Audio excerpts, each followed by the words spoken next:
আমি যখন বললাম যে আমি ভিডিও তৈরি করব, ভিডিও কন্টেন্ট তৈরি করব, তখন আমার রুমমেট আমাকে পরামর্শ দিল যে আপনার ভিডিও কেউ দেখবে না, আপনি এন্টারটেইনমেন্ট ভিডিও তৈরি করেন।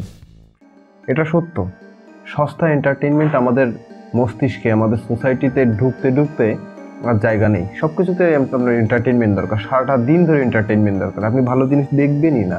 আমাদের দেশের মানুষ তো বইই পড়ে না। আর এসব হবে না কেন? তারা যে সকল ইনফরমেশান সোর্স হিসেবে মাথার ভিতরে নিচ্ছে, সবগুলো ওই ধরনেরই ইনফরমেশান। দেখেন, সারাদিন ধরে এন্টারটেইনমেন্টের পরে এন্টারটেইনমেন্টের পরে এন্টারটেইনমেন্ট, ডোপামিনের পরে ডোপামিন।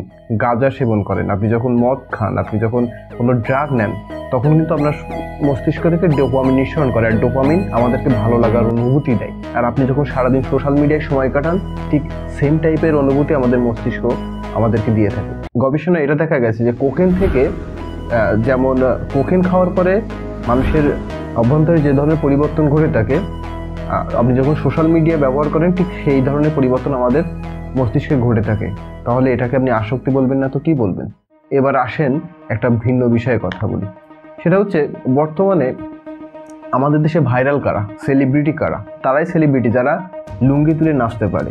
আমার কথাটা একটু শুনতে খারাপ লাগছে, যারা সস্তা এন্টারটেইনমেন্ট দিতে পারে। আপনি ভালো কথা বলবেন, আপনার ভিডিও কেউ দেখবে না, কারণ আপনার কথার ভিতরে একটু ইংলিশ কথা থাকবে। আপনি শিক্ষামূলক কন্টেন্ট তৈরি করছেন, আপনার ভিডিও কেউ দেখবে না। আপনি সস্তা ভিডিও তৈরি করবেন, তবেই আপনার ভিডিও তাহলে সবাই দেখবে। দেখেন, খান হেলাল অ্যাকচুয়ালি তাকে মানুষ চেনে, হিরো আলম তাকে মানুষ চেনে। তারপরে ওই যে কিছুদিন আগে যে কি টোকাই, ওর নাম কি, টিকটকার টোকাই, ওর অপু ভাই তাকে নিয়ে মানুষ মাতামাতি করে। কি ওমর অন ফায়ার, তাকে নিয়ে মানুষ মাতামাতি করে। এরাই হচ্ছে বাংলাদেশের সেলিব্রিটি। কেউ নাসায় গিয়ে গবেষণা করবে, সেটা নিয়ে মানুষ নাচানাচি করে না।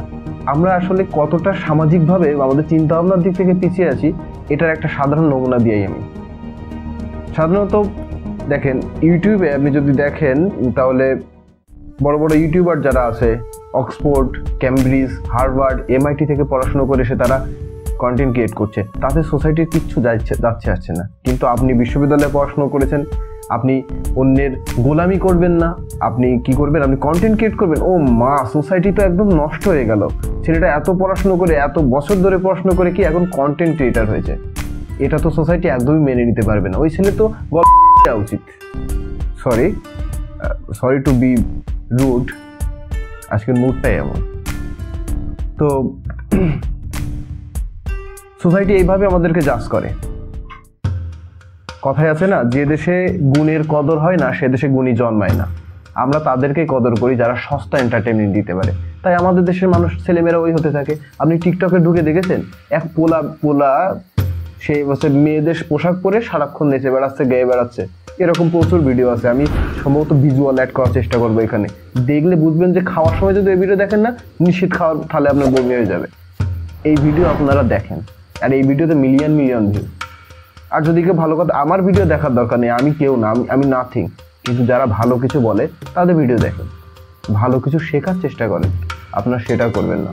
আপনারা, আমি আমার হাতে একটা স্ক্রিপ্ট আছে, আমি কিছু জিনিস লিখে রেখেছি এখানে, কিছু মানুষের নাম। ও একটার নাম মিস হয়ে গেছে, এটা হচ্ছে প্রিন্স মামুন। এ আছে আর এক টোকাই, তারপরে আছে হিরো আলম। হ্যাঁ, ও এখানে আর একটা জিনিস আপনি বলে রাখি, আপনার টেকনোলজি বা অ্যালগোরিদম কিন্তু আপনার ইমোশন বোঝে না, ডেটা বোঝে। আপনি যদি বাংলাদেশি হিরো লিখে গুগলে সার্চ করেন না, তাহলে হিরো আলমের নাম আসে। কেন বলেন তো? কারণ হিরো আলমের নামের আগে হিরো শব্দটা প্রতিবার ব্যবহার করেছে। যতবার ওখানে নিউজ হয়েছে, যতবার নিজের নামে কোনো কিছু সেরেছে, ততবার হিরো নামটা বেশি ব্যবহার করা হয়েছে। তো গুগল তো আর বোঝে না যে বাংলাদেশি হিরো শাকিব খান না রিয়াজ নাকি সালমান শাহ। গুগল বোঝে যে নামটার আগে সব থেকে বেশিবার হিরো ব্যবহার করেছে, গুগল সেটাকেই বাংলাদেশি হিরো বলে ধরে নেয়। আমাদের পজিশনটা এখন ঠিক ওই লেভেলে। এখন প্রবলেমটা কি? এই যে মানে অশিক্ষিত টোকাই ছেলেবেলেদের আপনি সেলিব্রিটি বানাচ্ছেন, এদের সমস্যা কি? সমস্যাটা খুব দীর্ঘমেয়াদী সমস্যা। এটা আপনি এই মুহূর্তে খালি চোখে দেখতে পাচ্ছেন না।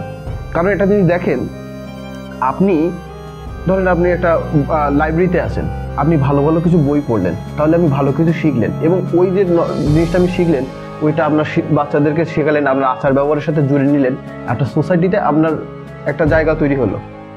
কিন্তু দেখেন, বইয়ের ব্যাপারটা বাদ দিলাম, এই ডিজিটাল যুগে আমরা যারা এই কন্টেন্ট ক্রিয়েট করছি, যারা আমরা টেক্সট লিখছি, ব্লগ করছি, ভিডিও করছি, আমরাই কিন্তু একটা ভার্চুয়াল জগৎ তৈরি করছি। এখন এই ভার্চুয়াল জগৎটা যদি এরকম টোকাই দিয়ে তৈরি করেন, তাহলে আপনার নেক্সট জেনারেশনও টোকাই তৈরি হবে।